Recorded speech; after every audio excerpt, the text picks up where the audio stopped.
Hello friends, welcome to smart homely solutions. ఎలా ఉన్నారండి మీరందరూ? నాకు కామెంట్స్లో చెప్పండి.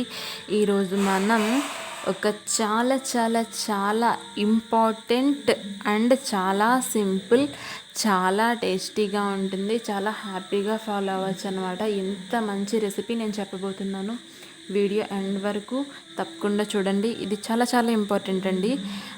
ఇది నాన్నమ్మ అమ్మమ్మ వాళ్ళు చేసేవాళ్ళు. ఇవి మనకి తెలియకపోవడం వల్ల మనం ఎన్ని సమస్యలు ఫేస్ చేస్తున్నాం అన్నమాట. అనవసరంగా మనం వాళ్ళని వీళ్ళని నమ్ముకొని ఏదైనా ప్రాబ్లం వస్తే బోల్డన్ని రూపాయలు డబ్బులు పోగొట్టుకోవాల్సి వస్తుంది, చాలా సఫర్ అవ్వాల్సి వస్తుంది కదా. సో ఇట్లాంటి టిప్స్ అనేది ఫాలో అవ్వాలండి. దీనికి కావాల్సింది ఏంటంటే 2 స్పూన్స్ జీలకర్ర అనమాట. నెక్స్ట్ వచ్చేసి 1.5 స్పూన్ ఆర్ 2 స్పూన్స్ సన్నగా తరిగిన అల్లం తీసుకోండి.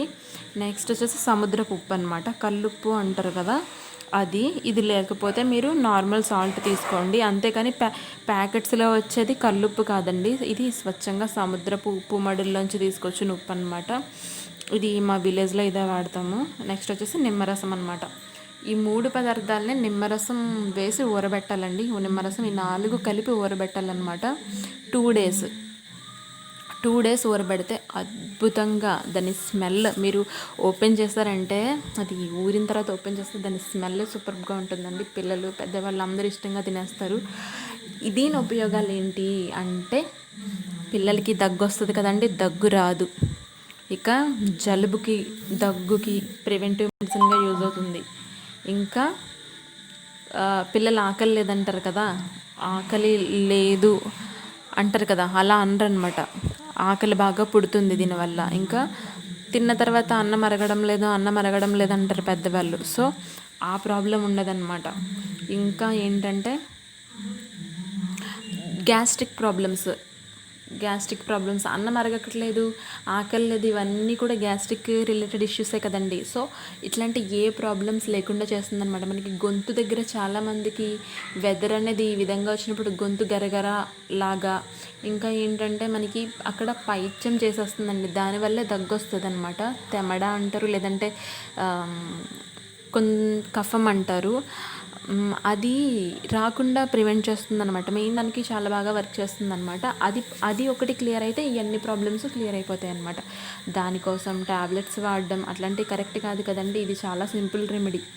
దీన్ని ఇలా ఊరబెట్టిన ఈ రెసిపీని ఎలా వాడాలో కూడా క్లియర్గా చెప్తానండి. అండ్ చాలా చాలా టేస్టీగా ఉంటుంది. ఇట్లాంటి సింపుల్గా టేస్టీగా హ్యాపీగా ఉండే రెసిపీస్ కానీ ఇట్లాంటి చిట్కాలు కానీ మీకు తెలియాలి అని అనుకుంటే వెంటనే మన ఛానల్ని సబ్స్క్రైబ్ చేసుకోండి. పక్కనున్న బెల్ బటన్ని ప్రెస్ చేయండి. ఎప్పుడు నేను వీడియో పెట్టినా మీకు నోటిఫికేషన్స్ వచ్చేస్తాయి. సో మీ సపోర్ట్ నాకు చాలా చాలా మోటివేటింగ్గా ఉంటుందండి. ఓకేనా ఫ్రెండ్స్, నెక్స్ట్ వచ్చేసి దీన్ని 2 డేస్ కంపల్సరీ నానబెట్టాలండి. ఇది 2 డేస్ నానబెట్టిన తర్వాత ఈ మూత ఓపెన్ చేయగానే గుమ్మగుమ్మలాడిపోతుంది అనమాట. దీన్ని పరగడుపున అంటే బ్రష్ చేసిన తర్వాత టిఫిన్ చేయడానికి 1 అవర్ ముందు కంపల్సరీగా, పెద్దవాళ్ళు అయితే 1 స్పూన్ అనమాట, అంత తీసుకోండి. పెద్దవాళ్ళు 1 కంప్లీట్ స్పూన్ తినొచ్చు, పిల్లలైతే 1/2 స్పూన్ అనమాట. అంతకంటే కొంచెం ఎక్కువ కూడా తినొచ్చు. 1/2 స్పూన్ వేడి చేస్తుందండి. దీనికి ఉన్న ఒక లక్షణం. సో మజ్జిగ బాగా తాగండి. ఓకేనా friends, thank you for watching. Have a nice day. తప్పకుండా లైక్ చేయండి, మీ ఫ్రెండ్స్కి షేర్ చేయండి.